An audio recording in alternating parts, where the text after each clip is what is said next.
शिक्षक दिवस के इस समारोह में प्रमुख रूप से भाग लेने वाले केंद्रीय शिक्षा मंत्री श्री धर्मेंद्र प्रधान जी, केंद्रीय शिक्षा राज्य मंत्री श्रीमती अन्नपूर्णा देवी जी, डॉक्टर सुभाष सरकार जी एवं डॉक्टर राजकुमार रंजन सिंह जी, शिक्षा मंत्रालय के अधिकारीगण, विभिन्न केंद्रों पर उपस्थित शिक्षकगण, गणमान्य अतिथियों, आज शिक्षक दिवस के अवसर पर राष्ट्रीय शिक्षक पुरस्कार वितरण समारोह में शामिल होकर मुझे अत्यंत प्रसन्नता हो रही है। मुझे और भी अधिक प्रसन्नता होती यदि हम सब एक ही स्थान पर एकत्रित होते, परंतु विगत वर्ष की तरह इस साल भी कोविड की महामारी से उत्पन्न परिस्थितियों ने हमें सबको सामूहिक उपस्थिति से वंचित रखा है। अपने विशिष्ट योगदान के लिए आज पुरस्कार प्राप्त करने वाले सभी शिक्षकों को मैं हार्दिक बधाई और साधुवाद देता हूं। ऐसे शिक्षकों के विषय में जानकर मेरा यह विश्वास और भी मजबूत होता है कि भावी पीढ़ियों का निर्माण हमारे सुयोग्य शिक्षकों के हाथों में सुरक्षित है। यह हम सभी को ज्ञात है कि शिक्षक दिवस का आयोजन पूर्व राष्ट्रपति डॉक्टर सर्वपल्ली राधाकृष्णन के जन्मदिन के उपलक्ष्य में 5 सितंबर को मनाया जाता है। डॉक्टर राधाकृष्णन एक दार्शनिक और विद्वान के रूप में विश्वविख्यात थे। यद्यपि उन्होंने अनेक उच्च पदों को सुशोभित किया, परंतु वो चाहते थे कि उन्हें एक शिक्षक के रूप में ही याद किया जाए। डॉक्टर राधाकृष्णन ने एक श्रेष्ठ शिक्षक के रूप में अपनी अमिट छाप छोड़ी है। सबके जीवन में शिक्षकों का अत्यंत महत्वपूर्ण स्थान होता है। हर व्यक्ति को अपने शिक्षकों की याद आजीवन रहती है। जो शिक्षक स्नेह और निष्ठा के साथ अपने विद्यार्थियों को निखारते हैं, उनके प्रति ऐसे विद्यार्थी सदैव आदर भाव रखते हैं। आज तक मुझे अपने आदरणीय शिक्षकों की याद आती रहती है। मैं स्वयं को सौभाग्यशाली महसूस करता हूँ कि राष्ट्रपति का कार्यभार ग्रहण करने के बाद मुझे अपने स्कूल में जाकर अपने वयोवृद्ध शिक्षकों का सम्मान करने तथा उनका आशीर्वाद लेने का अवसर प्राप्त हुआ था। आप सबके विद्यार्थी भी आप सभी के लिए अपने हृदय में विशेष स्थान रखते हैं, यह मेरा दृढ़ विश्वास है। मेरे पूर्ववर्ती राष्ट्रपति डॉक्टर APJ अब्दुल कलाम एक वैज्ञानिक के रूप में अपनी सफलता का श्रेय अपने शिक्षकों को दिया करते थे। वे अपने स्कूल के एक अध्यापक के विषय में बताया करते थे कि जिनके पढ़ाने की रोचक शैली के कारण बचपन में ही उनमें एरोनॉटिकल इंजीनियर बनने की ललक पैदा हुई। डॉक्टर APJ अब्दुल कलाम विद्यार्थियों को पढ़ाने के लिए इतने उत्साहित रहते थे कि उन्हें जब भी अवसर मिलता था वे अध्यापन कार्य में लग जाते थे। ऐसी विभूतियों ने समाज के निर्माण में शिक्षकों के कार्य की महत्ता को रेखांकित किया है। आप सभी अपने विद्यार्थियों में एक स्वर्णिम भविष्य की कल्पना करने और उसके लिए योग्यता अर्जित करने की प्रेरणा जगा सकते हैं तथा उन्हें सक्षम बना सकते हैं ताकि वे अपनी महत्वाकांक्षाओं को पूरा कर सकें। शिक्षकों का कर्तव्य है कि वे अपने विद्यार्थियों में अध्ययन के प्रति रुचि जागृत करें। संवेदनशील शिक्षक अपने व्यवहार, आचरण व शिक्षण से विद्यार्थियों का भविष्य संवार सकते हैं। प्रिय शिक्षकगण, पिछले वर्ष लागू की गई हमारी राष्ट्रीय शिक्षा नीति में भारत को ग्लोबल नॉलेज सुपर पावर के रूप में स्थापित करने का महत्वाकांक्षी उद्देश्य निश्चित किया गया है। विद्यार्थियों को ऐसी शिक्षा प्रदान करनी है जो ज्ञान पर आधारित न्यायपूर्ण समाज के निर्माण में सहायक हो। हमारी शिक्षा व्यवस्था ऐसी होनी चाहिए जिससे विद्यार्थियों में संवैधानिक मूल्यों तथा नागरिकों के मूल कर्तव्यों के प्रति निष्ठा उत्पन्न हो, देश के प्रति प्रेम की भावना मजबूत बने तथा बदलते वैश्विक परिदृश्य में वे अपनी भूमिका के बारे में सचेत रहें। शिक्षकों को इस बात का विशेष ध्यान रखना चाहिए कि प्रत्येक विद्यार्थी की क्षमता अलग होती है, उनकी प्रतिभा अलग होती है, मनोविज्ञान अलग होता है, सामाजिक पृष्ठभूमि व परिवेश भी अलग अलग होता है।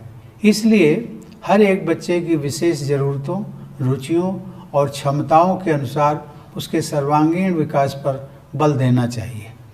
मेरा मानना है कि हर किसी के व्यक्तित्व का निर्माण आरंभ में उसके माता पिता एवं शिक्षकों द्वारा शुरू किया जाता है। हमारी परंपरा में प्रत्येक व्यक्ति को सुयोग्य और प्रत्येक वस्तु को उपयोगी माना गया है। किसी को भी अयोग्य या अनुपयोगी नहीं माना गया है।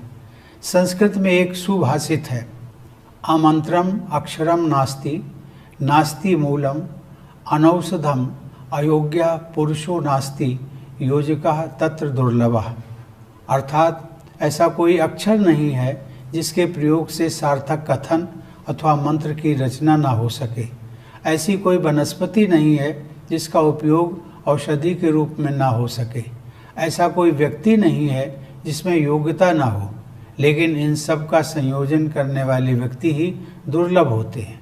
किसी भी समाज में निहित प्रतिभा के संयोजन की प्राथमिक जिम्मेदारी शिक्षकों की ही होती है। एक अच्छा शिक्षक व्यक्तित्व निर्माता है, समाज निर्माता है और राष्ट्र निर्माता भी है। हमारे देश में उत्कृष्ट शिक्षा व्यवस्था के उदाहरण उपलब्ध रहे हैं। लगभग 125 वर्ष पहले पश्चिम के विकसित देशों में शिक्षाविद विद्यार्थियों को शारीरिक दंड देने के विषय में वाद विवाद कर रहे थे तथा spare the rod and spoil the child की सोच को विश्व के प्रमुख शिक्षण संस्थानों द्वारा अपनाया गया था। उस समय गुरुदेव रविंद्रनाथ टैगोर द्वारा स्थापित विद्यालय शांति निकेतन में शारीरिक दंड सर्वथा वर्जित था।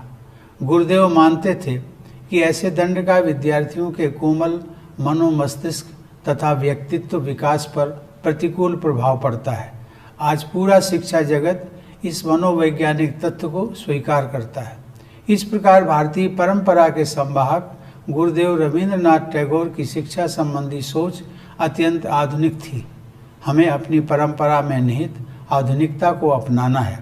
आपको यह सदैव ध्यान में रखना है कि भय पर आधारित शिक्षा के मुकाबले प्रेम पर आधारित शिक्षा अधिक कारगर सिद्ध होती है। देवी और सज्जनों, पिछले लगभग 1.5 वर्ष से संपूर्ण विश्व कोरोना महामारी के कारण उत्पन्न हुए संकट से गुजर रहा है।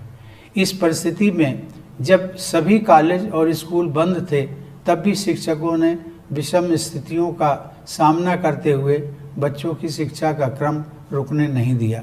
इसके लिए शिक्षकों ने प्रयासपूर्वक बहुत कम समय में ही डिजिटल प्लेटफॉर्म्स का उपयोग करना सीखा और शिक्षा प्रक्रिया को जारी रखा। ऐसे सराहनीय प्रयास करने वाले कुछ शिक्षकों को आज पुरस्कृत भी किया गया है। मुझे बताया गया है कि कुछ शिक्षकों ने अपनी मेहनत और लगन से स्कूलों में उल्लेखनीय बुनियादी सुविधाएं विकसित की हैं।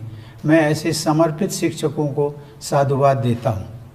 समस्त शिक्षक समुदाय से मैं यह अपेक्षा करता हूं कि वे बदलती परिस्थितियों के अनुरूप अपनी शिक्षण पद्धति में भी बदलाव करते रहेंगे। शिक्षकों को सक्षम बनाने के लिए केंद्रीय शिक्षा मंत्रालय द्वारा कुछ महत्वपूर्ण कदम उठाए गए हैं। मंत्रालय ने एकीकृत शिक्षक प्रशिक्षण कार्यक्रम निष्ठा का संचालन आरंभ किया है, जिसके अंतर्गत शिक्षकों के लिए ऑनलाइन क्षमता निर्माण के प्रयास किए जा रहे हैं। इसके अलावा प्रज्ञाता अर्थात डिजिटल शिक्षा पर दिशा निर्देश भी एक सराहनीय कदम है, जो कोविड महामारी के संकट काल में भी शिक्षा की गति को बनाए रखने की दृष्टि से गत वर्ष उठाया गया था। इन दिशा निर्देशों के अनुसार ऑनलाइन कक्षाओं के माध्यम से श्रेष्ठ शिक्षा प्रदान करने का रोड मैप साझा किया गया है। विषम परिस्थितियों में भी नए रास्ते तलाशने के लिए मैं केंद्र सरकार के शिक्षा मंत्रालय की पूरी टीम की सराहना करता हूं। मुझे इस बात से प्रसन्नता हुई है कि आज पुरस्कृत किए गए 44 शिक्षकों में 10 महिलाएं शामिल हैं। शिक्षक के रूप में महिलाओं की भूमिका सदैव प्रभावशाली रही है। 19वीं शताब्दी में ही भारत के सर्वप्रथम बालिका विद्यालय की स्थापना में प्रमुख भूमिका निभाकर विदुषी सावित्रीबाई फूले ने बालिका शिक्षा की दिशा में कालजयी योगदान किया। वे स्वयं भी आजीवन शिक्षा प्रदान करने का पवित्र कार्य करती रहीं। बेटियों की शिक्षा को अप्रतिम योगदान देने के लिए ऐसी महान विभूति को मैं हृदय से नमन करता हूँ और आशा करता हूँ कि उनके आदर्शों से अनगिनत लोगों को प्रोत्साहन और प्रेरणा प्राप्त होती रहेगी। अंत में एक बार पुनः मैं सभी पुरस्कृत शिक्षकों को बधाई देता हूँ तथा उनके उज्जवल भविष्य की मंगल कामना करता हूँ। धन्यवाद। जय हिंद।